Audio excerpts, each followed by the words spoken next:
The air in the grand chamber of Unity Station was a carefully managed fiction. Recyclers hummed a tune of impossible harmony, scrubbing the exhaled methane of the saurian hegemony, the acrid pheromones of the chittering collective, and the trace elements of vacuum exhaled by the void stalker delegation, all while maintaining a precise oxygen-nitrogen balance for the latecomers to the galactic stage. The humans. It was a testament to ethereal communion engineering, a fragile peace maintained by atmospheric processors and diplomatic protocol. Ambassador Elena Vasquez, representative of the Terran Alliance, felt the fiction keenly. It was in the way Grand Marshal Xylos of the Saurian hegemony let his massive, crocodilian head hang slightly over her side of the negotiation table, a subtle territorial claim. It was in the constant, subliminal clicking from the multi-bodied delegate of the chittering collective, Spine 17, a sound that grated on human nerves like grinding sand. And it was in the absolute, unnerving stillness of the void stalker, K. Arthar, a creature that was less a physical presence and more a localized distortion in spacetime, a patch of darkness that seemed to drink the light.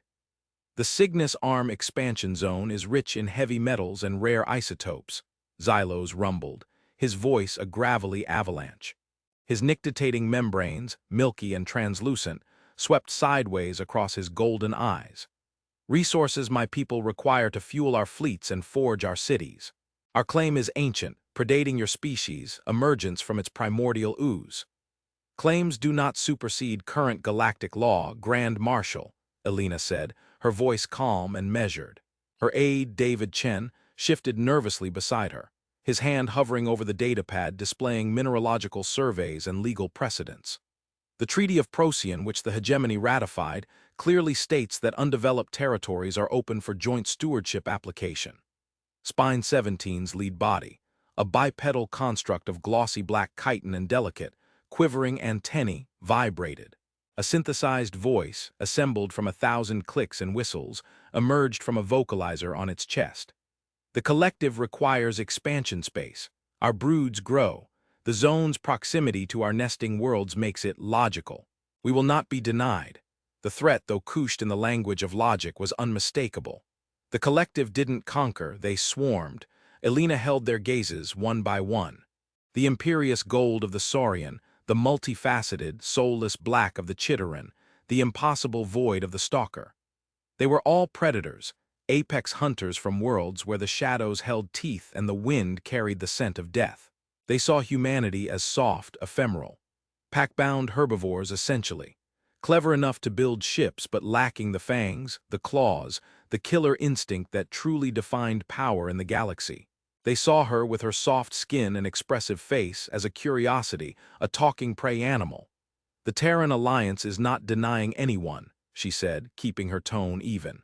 We are proposing a consortium, joint development, shared resources, a mutual defense pact for the entire sector. We have geological models that show yields sufficient for all 4 of our polities for the next 500 standard years. Let out a low hiss that might have been a laugh. Your models are optimistic, human. Your species lives for what? A single century. You think in flickers of time, we think in epochs. The hegemony takes what it needs. We do not ask for it from creatures who still count their history in mere thousands of years. He leaned forward, his massive jaw unhinging slightly to reveal rows of serrated, bone-white teeth. You are fragile. Your bodies are weak, your world a gentle cradle. You do not understand the needs of a species forged in the fires of a true death world. It was the sheer, unadulterated arrogance of it, the condescension, layered thick with the certainty of a creature that had never known a true rival on its own planet. He spoke of a gentle cradle, this saurian whose people had never faced an ice age, never endured a mass extinction event and crawled back from the brink, never had to outwit predators faster and stronger than themselves with nothing but coordinated effort and sharpened sticks. They had no concept of what it took to survive on a world where a rival species had invented nuclear weapons. And in that moment, the absurdity of the entire situation struck Elena. Here she was, a descendant of persistence hunters who had chased mammoths to their deaths, of warriors who had stared down saber-toothed cats, of scientists who had split the atom and tamed the star, being lectured on fragility by a glorified lizard. A small, genuine sound escaped her lips. It wasn't a loud guffaw or a mocking chuckle. It was soft, quiet, airy. A sound of pure, unadulterated amusement. It was laughter. The effect was instantaneous and catastrophic. Grand Marshal Xylos, who seconds before had been the picture of predatory dominance, recoiled as if struck by a physical blow. His massive frame slammed back into his high-gravity throne. His pupils, vertical slits in golden orbs, contracted to pinpricks and then blew wide, utterly black. His powerful tail, a weapon that could shatter plasteel, whipped around and coiled tightly against his body in a reflexive, defensive posture. A low, guttural growl tore from his throat, a sound of pure, primal terror. His nictitating membranes flickered uncontrollably, his entire body locked in a state of absolute shock. Spine 17 of the chittering collective became a cacophony of panicked motion. All its component bodies, scattered around its alcove, jerked violently. Antennae that had been sampling the air with placid curiosity snapped back into protective sheaths. Chitinous plates scraped and clattered as the delegate's many limbs scrambled for purchase, trying to climb the walls of its enclosure. A sharp, sour smell, the unmistakable chemical signature of a high-level fear pheromone, flooded the room, so potent it made David Chen gag. The collective's synthesized voice went dead, replaced by a high-pitched, frantic chittering that spoke not of logic, but of mindless panic. But the most terrifying reaction came from the Void Stalker. Arthar, the creature of shadow and silence, moved for the first time. It didn't flinch or recoil. It compressed. The patch of absolute darkness that defined its form seemed to shrink, to pull in on itself, becoming denser, harder. The temperature around it plummeted, frost spiderwebbing across the negotiation table from its side. It was the physical reaction of a creature that exists to ambush, to be the source of fear, suddenly and inexplicably finding itself the prey. It had no concept of how to flee, only how to become a smaller target, how to brace for an impact it could not comprehend. It was the terror of the ultimate hunter finding something higher on the food chain. The room, once a stage for diplomatic theater, had become a cage of terrified animals. Dr. Cathara of the Ethereal Communion, the conference moderator, observed the scene with a sense of profound dislocation. Her people were observers, scholars. They had long ago shed the primal instincts of fight or flight, evolving into beings of pure intellect and subtle energy. She did not feel fear, but she registered it with perfect clarity. The biomonitors integrated into the chamber were screaming. Adrenaline, cortisol analogs, synaptic panic triggers, all flooding the systems of the saurian and chittering delegates. The Void Stalker registered as a frantic, chaotic energy signature, a vortex of pure negative emotion. The cause? A single, low-decibel auditory event from the human ambassador. Recess, Cathara's voice, a series of melodic, overlapping chimes cut through the chaos. This session is in immediate recess. Security, medical teams to the grand chamber. Elena Vasquez stared, her soft laugh having died in her throat. The amusement had vanished, replaced by bewilderment and a dawning sense of horror. David was at her side, his face pale. "Ambassador, what did you do?" he whispered, his eyes wide with disbelief. I laughed," she replied, her own voice barely a whisper. She looked at the cowering Grand Marshal, the scrabbling insectoid, the compressed shadow. They weren't looking at her as a diplomat anymore. They were looking at her as if she were a monster, and for the life of her, she had no idea why Dr. Cathara drifted through the sterile white corridors of her laboratory, the soft glow of her ethereal form casting long, gentle shadows. The data from the Grand Chamber incident cycled on a holographic display before her, a chaotic symphony of numbers and waveforms. On one side, the physiological data from the delegates. Xylos's heart rate had spiked to near-fatal levels. Spine 17's pheromonal output had been equivalent to a hive under direct orbital bombardment. Arthar's energy signature had fluctuated so violently it had momentarily warped the local gravitational field. On the other side of the display was the cause. A simple, elegant waveform. The recording of Ambassador Vasquez's laugh. Cathara had already run every conceivable analysis. It was not a sonic weapon. The frequency and amplitude were well within the normal auditory range for all species present. There were no psychoactive subharmonics, no embedded mimetic triggers, no nanite swarms riding the sound waves. It was, by every physical measure, a completely benign vocalization, which made the situation infinitely more terrifying. A physical weapon could be understood, countered, regulated. This was something else. This was biological, psychological. A key turning a lock deep within the minds of three of the galaxy's most dominant predator species. Her junior xenopsychologist, a young ethereal named Lyris, shimmered into existence beside her. Primary analysis complete, Doctor. We found no external contaminants. The atmospheric processors were functioning at 100% efficiency. No toxins, no psychotropics. The reaction was triggered solely by the auditory stimulus. A conclusion I had already reached, Lyris, Cathara chimed, her tone patient but firm. I require insights, not confirmations. What is your hypothesis? Lyris hesitated, his form flickering with uncertainty. The reaction profiles are inconsistent with any known phobia or conditioned response. It was primal, reflexive. It bypassed their cognitive functions entirely. It's as if the sound itself was interpreted by their most ancient neural pathways as a direct and immediate existential threat. Precisely, Cathara affirmed. They did not decide to be afraid, they simply were.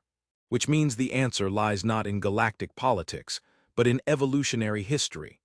I have submitted a formal request to the Terran Alliance for access to their complete, uncensored homeworld archives. Specifically, I am requesting all data pertaining to pre-spaceflight evolutionary biology, paleoanthropology, and ethology. Lyris's form pulsed with surprise. The humans are notoriously private about their full evolutionary record. They offer sanitized versions. They fear being judged for their violent past. Violent past may have just walked into the most important diplomatic conference of the century, Cathara stated. The Grand Marshal is under heavy sedation. The Chittering Collective has recalled its delegate and lodged a formal protest, accusing the Alliance of deploying a species-specific biological weapon. The Void Stalkers have simply withdrawn. K. Arthar vanished from his quarters 3 hours ago without a trace. The entire negotiation has collapsed.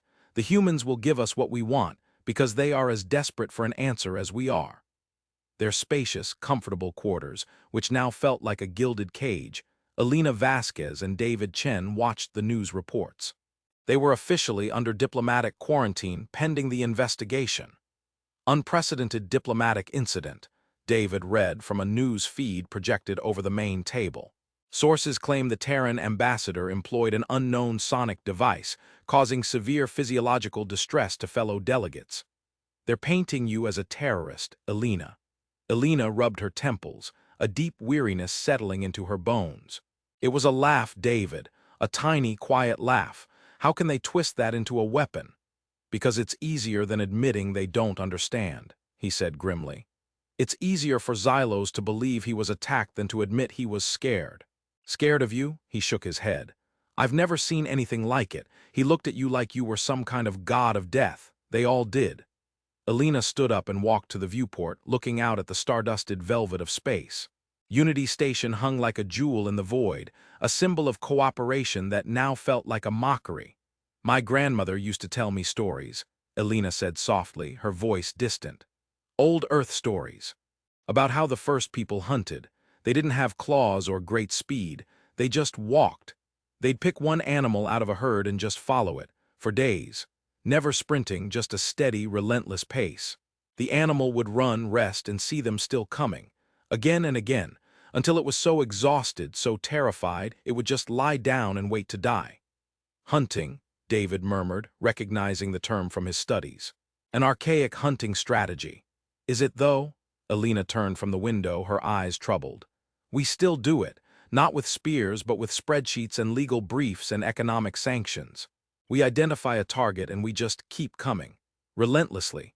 We exhaust our opponents, we break them down. Maybe Xylos is right, maybe we haven't changed at all. Maybe we just got better at hiding it. She didn't know how right she was. Days later, the data arrived. A torrent of information, a digital ghost of a world's entire biological history. Doctor. Cathara and her team plunged into it, their ethereal forms darting through matrices of genetic code, fossil records, and ancient anthropological studies. They traced the lineage of Homo sapiens, a fragile biped that had risen to dominance on a planet teeming with megafauna. They saw the evidence of humanity's predatory past. Butchered animal bones bearing the marks of primitive stone tools, cave paintings depicting epic hunts, the gradual extinction of every other hominid species they encountered. It was a brutal, violent history, but not unique. Many species, including the saurians, had a similar story. It didn't explain the laugh. The breakthrough came from Lyris, who had been tasked with analyzing ancillary data, cultural artifacts, and linguistic evolution. He shimmered into Cathara's primary analysis chamber, his form vibrating with such intensity that it created audible chimes of distress. "Doctor," he pulsed, "I believe I have found it. It's horrifying." He projected his findings. It was an obscure study from a pre-unification Earth university.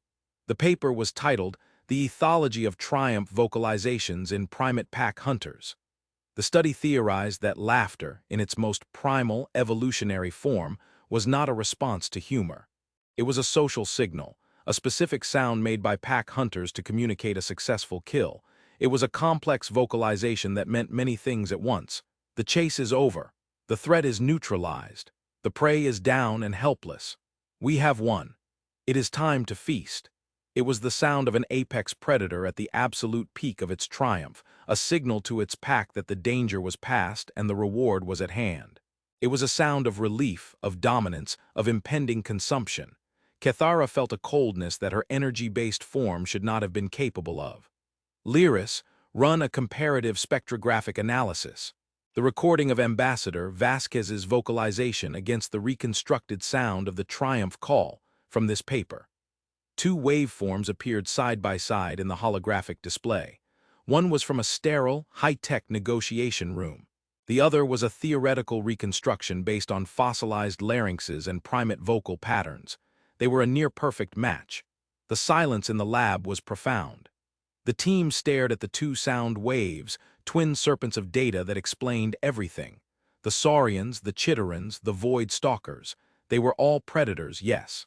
But they had evolved in ecosystems with a certain balance. A saurian might hunt a rhylac, but a rhylac could fight back, could sometimes win.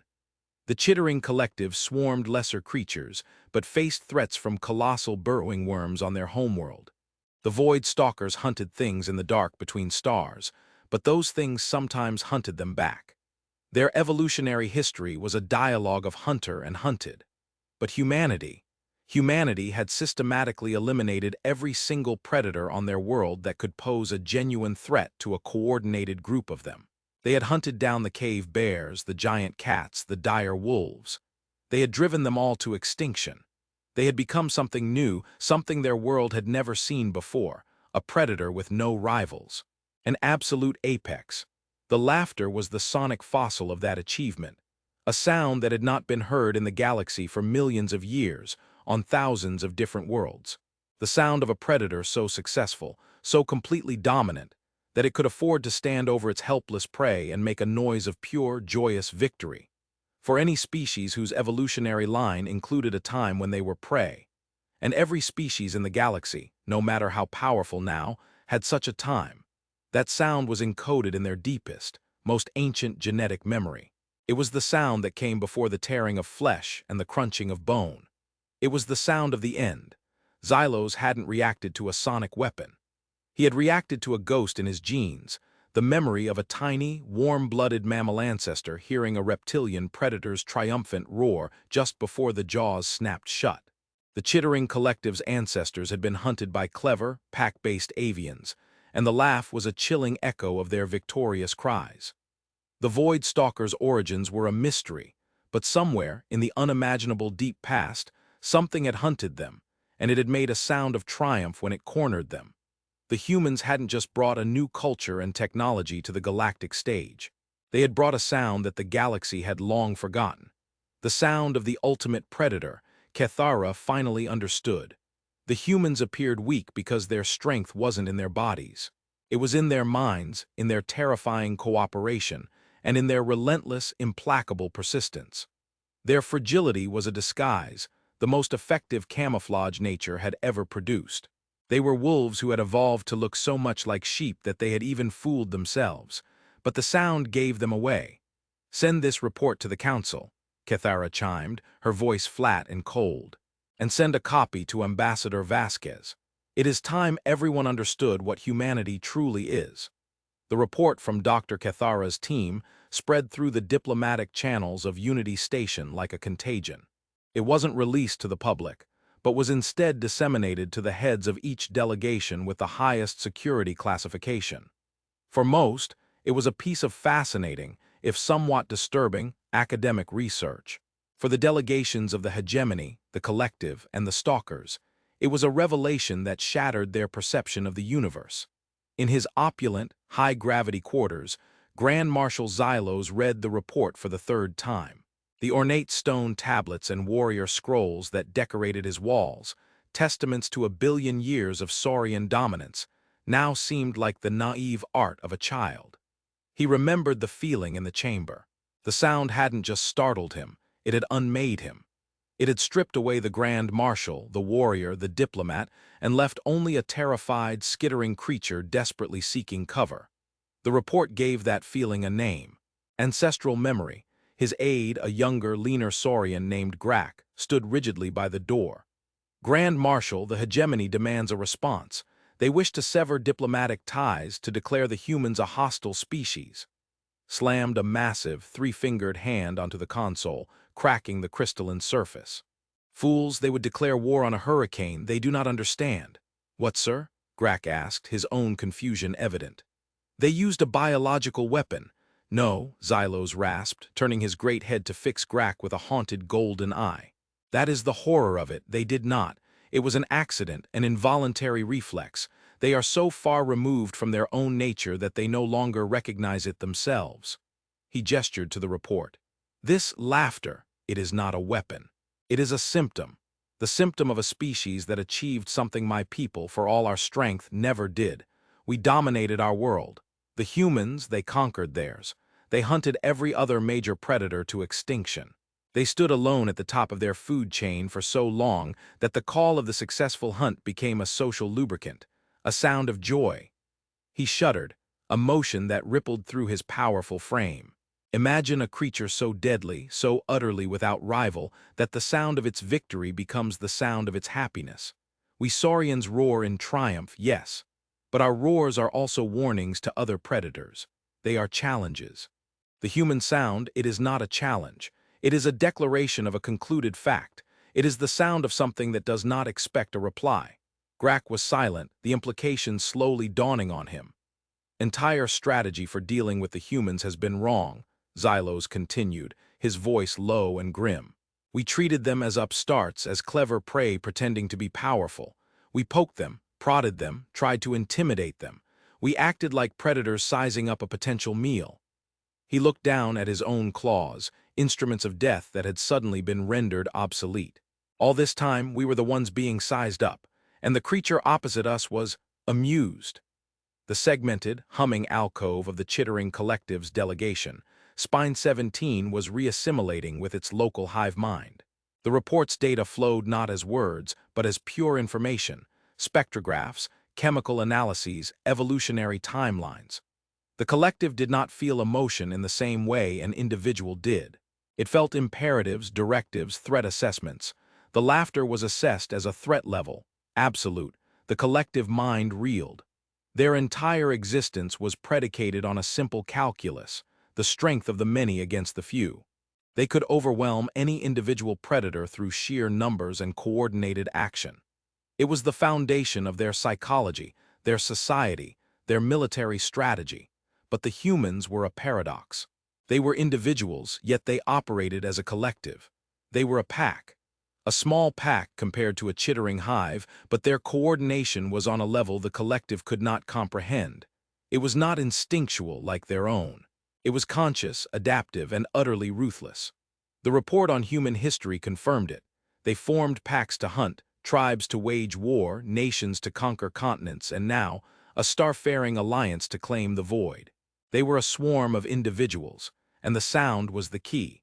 It was the signal that a human pack had cornered its target. For the chittering collective's ancestors, being singled out from the swarm by a predator was the ultimate horror. The laughter was the auditory signature of being isolated, surrounded, and doomed. A new directive began to propagate through the local hive mind, a directive that would soon spread to the core worlds. Observe. Do not provoke. The cost-benefit analysis of conflict with the Terran Alliance has shifted. The potential for species-level extinction is now non-zero. Reevaluate. Avoid.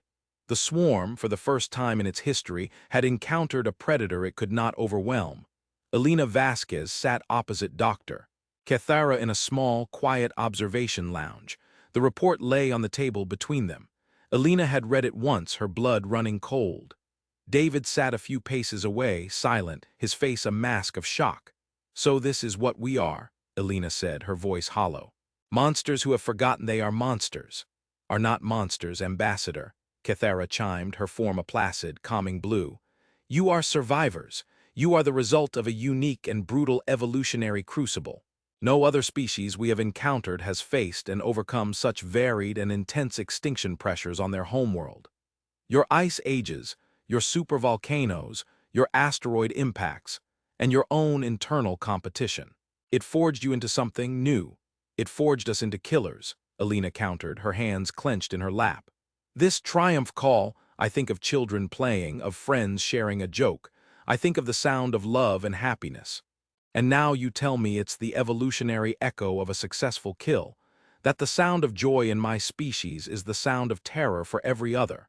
The two are not mutually exclusive," Cathara explained gently. "For your ancestors, a successful kill was joy. It meant survival. It meant the pack would eat. It meant safety from the thing that was trying to kill you. The signal became detached from its original stimulus over millennia. It broadened, came to represent any kind of triumph, any release of tension, any sudden, pleasant realization. You found new reasons to make the old sound. That is the nature of evolution. It repurposes. It repurposed a threat signal into a greeting card," David muttered from his chair. "Terrific." Elena looked at Cathara, her eyes pleading for something, anything, that would lessen the cold weight settling in her soul. "What happens now, Doctor? How do we move forward from this?" "That is the great question," Cathara replied. "The negotiations for the Cygnus arm will resume, but the context has shifted. The hegemony, the collective, they will not see you as fragile prey any longer. They will see you as you are, and they will be cautious." Second conference was a surreal affair. It was held in the same grand chamber, but the atmosphere was utterly transformed. The air of aggressive posturing was gone, replaced by a thick, heavy blanket of tension. Grand Marshal Xylos did not lean over the table. He sat perfectly upright in his throne, his hands resting on his knees, his gaze fixed forward, deliberately avoiding Elena's eyes.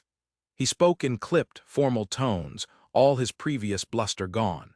Spine 17 was silent, its synthesized voice offline. It communicated only through terse, formal text messages displayed on a public screen.